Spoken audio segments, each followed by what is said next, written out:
لوگوں کے چہروں پہ فکر و پریشانی کے آثار نمایاں تھے۔ اب اس کی جگہ خوشی اور اطمینان نے لے لی تھی۔ پتہ نہیں یہ ریٹا کہاں رہ گئی، وہ خود سے بڑبڑائی اور اپنی متلاشی نگاہیں ارد گرد دوڑائی، لیکن وہ وہاں ہوتی تو اسے دکھائی دیتی۔ Good evening every one, stage پہ کھڑے نوجوان کی آواز مائک میں گونجی، جس پہ سب متوجہ ہوئے۔ جیسا کہ آپ سب جانتے ہیں کہ آج یہاں پاکستان کے بڑے بڑے سنگرز اپنی آواز کے جلوے سے ہماری سماعتوں کو میسمرائز کریں گے، لیکن تب تک آپ کو ایک ایسی شخصیت اپنی آواز کے جادو میں جکڑے گی جو کسی بھی تعارف کے محتاج نہیں۔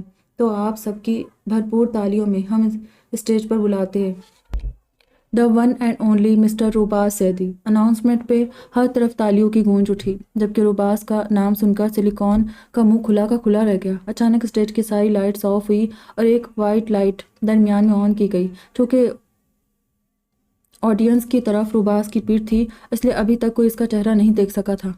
چلو اچھا ہے، آج اسی بہانے اس کا چہرہ تو دیکھ سکوں گی، وہ دل میں خوش ہوئی تھی۔ لیکن مجھے کیا، میں کیوں اتنا خوش ہو رہی ہوں؟ سلیکون زیدی کچھ شرم کرو، تم کیا سوچ رہی ہو؟ اس نے اپنی ساری سوچوں کو جھٹکا اور اسٹیج کی طرف متوجہ ہوئی، جہاں سب دل تھامے اس کی آواز کے منتظر تھے۔ میرے دل کی یہ ٹکڑے ہیں، نگاہوں سے چنو یار، محبت کی کہانی ہے، محبت سے سنو یار۔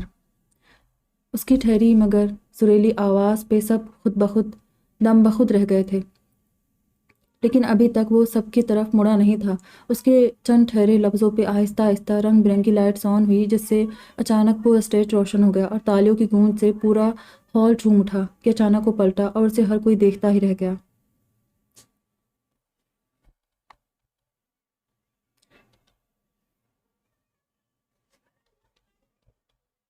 ہر کوئی سانس روکے اس کی آواز میں کھویا ہوا تھا، جبکہ وہ گھوم پھر کر اپنی آواز کا جادو ہر طرف بکھیر رہا تھا۔ اور سلیکون جو آج پہلی دفعہ اس کا چہرہ دیکھ رہی تھی، نہ جانے کیوں، لیکن اسے دیکھ کر ایک پل کو اس کا دل دھڑکا، لیکن پھر دل ہی دل میں خود پر لعنت بھیجتی اس کی پرفارمنس کا ملاحظہ کرنے لگی۔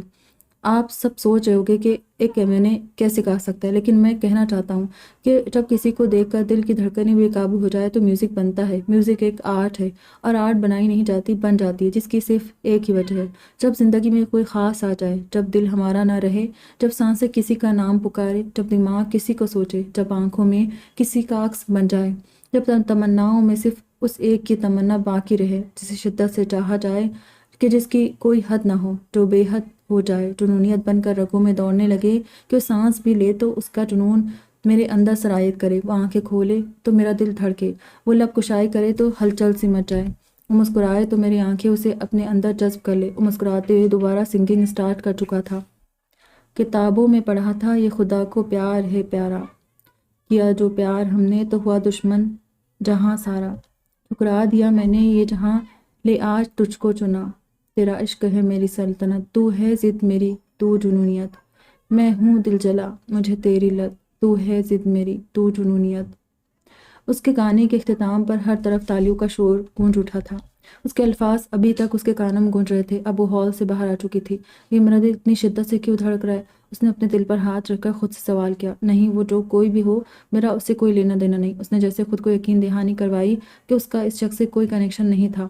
ابھی وہ انگنت سوچوں اور سوالات کی زد میں تھی، جب پیچھے سے اسے اپنے شانے پہ کسی کے ہاتھ کا لمس محسوس ہوا، جس پہ وہ بلا تاخیر پلٹی، لیکن سامنے موجود شخص کو دیکھ کر اپنی جگہ سے اچھل کر 2 قدم پیچھے ہوئی۔ چھوڑو مجھے، کون ہو تم اور مجھے یہاں لے کر کیوں آئے ہو؟ وہ اسے یونی کے کلاس روم میں لایا تھا اور اس کے منہ پہ موجود ٹیپ ہٹائی، جس کے ہٹنے کی دیر تھی کہ وہ اس کے مقابل کھڑی شدید غصے میں حلق کے بل چلائی۔ میں جو کوئی بھی ہوں، تمہارے لیے جاننا ضروری نہیں، میں تم باتیں گھما پھرا کر کرنے کا عادی نہیں ہوں، اس لیے سیدھے انداز میں کہہ رہا ہوں، میں تم سے شادی کرنا چاہتا ہوں۔ اگر تمہاری ہاں ہے تو ٹھیک ہے، اور اگر نہ ہے تو اور بھی ٹھیک ہے، کیونکہ مجھے بے آب پھڑپھڑاتی ہوئی مچھلیاں بہت پسند ہے۔ وہ اس کے ہونٹوں پہ اپنے ہاتھ کی سخت گرفت جمائے ایک ہی سانس میں سب کہتا چلا گیا، جس پہ رجا کی آنکھیں حیرت سے پوری کی پوری پھیل گئی، کیونکہ اسے اس شخص کی دماغی حالت پہ شبہ ہو رہا تھا اور اس پہ جی بھر کر غصہ بھی آ رہا تھا کہ شادی کوئی مذاق ہے کیا کہ جب جی چاہے منہ اٹھا کر کسی کو بھی پرپوز کر دو، نہ جان نہ پہچان، تو میرا مہمان۔ دیکھو مسٹر، تم جو کوئی بھی ہو، انتہائی گھٹیا انسان ہو، ایک اکیلی لڑکی دیکھی نہیں اور ہیرو بنے چلے آئے۔ میں تم جیسے لڑکوں کو اچھے سے جانتی ہوں کہ پہلے لڑکی سے میٹھی میٹھی باتیں کرو، اسے اپنے پیار کے جال میں پھنساتے ہوئے، تم جیسے اسمگلروں کی وجہ سے ہم لڑکیوں کا گھر سے باہر جانا بھی نامناسب سمجھا جاتا ہے۔ ہم اس معاشرے میں کھل کر جی نہیں سکتی، سانس نہیں لے سکتی، صرف اور صرف تم جیسے لوگوں کی وجہ سے۔ اور تم نے مجھے یعنی رجا زیدی کو ہاتھ کیسے لگایا؟ تم مجھے زبردستی گھسیٹ کر اپنے ساتھ لے آئے۔ اور بنا جان پہچان کے ڈائریکٹ پرپوز ہی کر دیا کہ جیسے میں تو تمہارے انتظار میں بوڑھی ہو رہی تھی، سوکھ کر کانٹا ہو گئی تھی۔ لیکن تم میری ایک بات کان کھول کر سن لو۔ اور جب اپنی بات مکمل کر کے اپنے ہاتھ اس کے منہ سے ہٹاتا پیچھے ہوا تو بنا کچھ جانے یا سوچے سمجھے نان سٹاپ اس پر پھٹ پڑی تھی۔ Shut up! اور جو کب سے اس کی ذات کی دھجیاں اڑانے میں لگی تھی بالآخر اپنا ضبط کھوتا غصے سے دھاڑا، کیا شٹ اپ لگا رکھے ہاں؟ وہ بھی دھاڑی۔ I said just shut up! اب اگر تمہاری زبان سے ایک بھی لفظ نکلا تو بہت برا ہوگا۔ اسے غصے سے گھورتا ہوا اس کا بازو دبوچ کر گرایا۔ میں ایک خاندانی لڑکا ہوں اور میں نے کچھ غلط نہیں کہا جو تم میرے کردار تک پہنچ گئی۔ اس کے چہرے پر دھاڑا۔ اگر اتنے ہی خاندانی ہو تو اپنا ماسک ہٹاؤ، چہرہ کیوں چھپا رکھا ہے؟ اگر اتنے خاندانی ہو تو میرے گھر رشتہ بھیجو، یوں زبردستی میرے سر پر اپنا پرپوزل مسلط مت کرو۔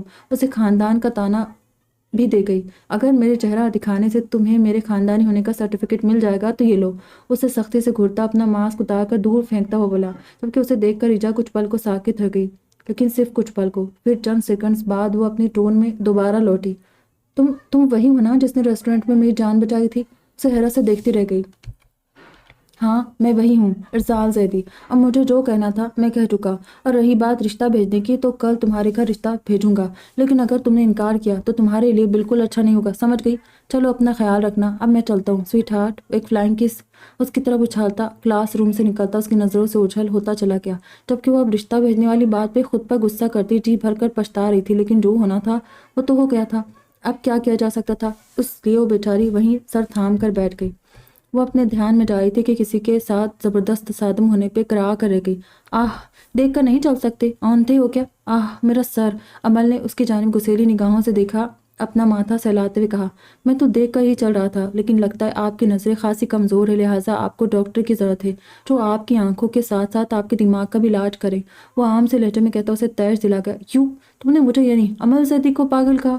وہ اسے گھورنے لگی تھی۔ جی نہیں، میں نے کب کہا؟ لیکن اگر آپ خود کہہ رہی ہے تو یقیناً اس بات میں کوئی سچائی ہوگی۔ اوکے کوئی بات نہیں، میری دعا ہے کہ آپ کی دماغی حالت جلدی سے درست ہو جائے، ورنہ آپ جہاں بھی جائے گی سب کو پاگل کر دے گی۔ خیر آپ سے مل کر خوشی ہوئی مس عمل زیدی۔ ویسے میرا نام ارحم زیدی ہے۔ وہ نان سٹاپ بولتا روبرو کھڑی اس چھوٹی سی لڑکی کا دماغ گھما گیا۔ میرا دل چاہ رہا تمہیں اٹھا کر کہیں پٹک دوں، بدتمیز، جاہل، پاگل، بے وقوف۔ وہ دانت چبا کر ایسے کری تھی کہ جیسے اپنے دانتوں تلے ارحم کو چبا رہی ہو۔ اوہ تھینک یو ڈیئر۔ وہ بتی سے نکالتا اسے مزید تپا رہا تھا۔ دفع ہو! وہ اس پہ تقریباً لعنت بھیجتی آگے چلتی۔ ارے رکیے، کہاں جا رہی ہیں آپ؟ وہ دوڑتا اس کے ہم قدم ہوا۔ تم میرے پیچھے کیا لینے آ رہے ہو؟ وہ سکھا جانے والی نظروں سے دیکھتی ہوئی بولی۔ نو نو نو، میں لینے نہیں دینے آیا ہوں۔ اس کے بعد پہ عمل کے چلتے قدم رکے۔ کیا دینے آئے ہو؟ وہ ماتھے پہ تیوری چڑھائے مکمل اس کی جانب پلٹی۔ مفت کا مشورہ، وہ بھرپور سنجیدگی سے کہتا، اسے زہر لگا تھا۔ کیا بکواس کرے ہو؟ وہ ہلک کے بل چلائے۔ آہستہ بولیے مس، اس سے آپ کے مستقبل پہ بھی اثر پڑ سکتا ہے۔ وہ کانوں پہ دونوں ہاتھ رکھتا رونی صورت بنا کر بولا۔ What are you mad? اس کا دل چاہ اس کا گلا دبا دے۔ آپ پوچھیں گی نہیں کہ کیسے؟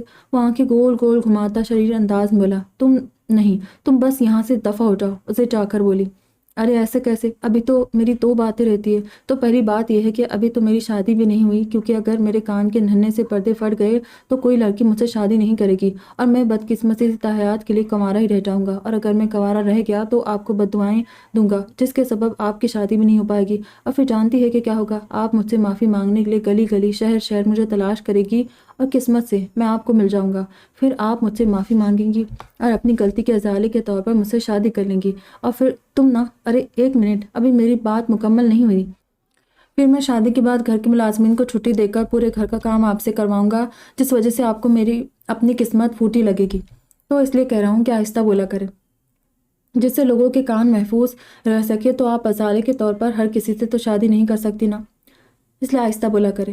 میں جانتا ہوں کہ آپ میری مشکور ہے، اس لیے شکریہ ادا کرنے کی بالکل ضرورت نہیں۔ اور دوسری بات، میرا مفت کا مشورہ وہ یہ ہے کہ آپ اپنے دماغی توازن کے لیے لازمی کسی ڈاکٹر سے کنسلٹ کیجیے گا۔ میں تو آپ کا بھلا ہی چاہتا ہوں، باقی آپ کی مرضی۔ وہ بھرپور سنجیدگی سے نہایت مؤدب انداز میں کہتا، اپنی ہنسی کے امڑتے فوارے کو بمشکل روکتا اسے مسکراتے ہوئے دیکھنے لگا، اور اب جوابی کارروائی کا منتظر تھا۔ تمہیں پاگل خانے میں ہونا چاہیے تھا، یہاں کیا کر رہے ہو؟ خیر میں بھی کس کے منہ لگ رہی ہوں؟ امید ہے کہ تمہاری کوئی بات رہ نہیں گئی، آئندہ میری نظروں کے سامنے بھی مت آنا، انڈرسٹینڈ؟ اس سرد لہجے میں انگلی اٹھا کر وارننگ دیتے لہجے میں کہتی، تیز تیز قدم اٹھاتی وہاں سے چلی گئی۔ اس کے جاتے ہی ارحم کے بلند و بالا کہہ تھے جو کسی طور بھی تھمنے کا نام نہیں لے رہے تھے۔ تم؟ وہ حیرت سے پوری آنکھیں پھیلاتی ہوئی بولی۔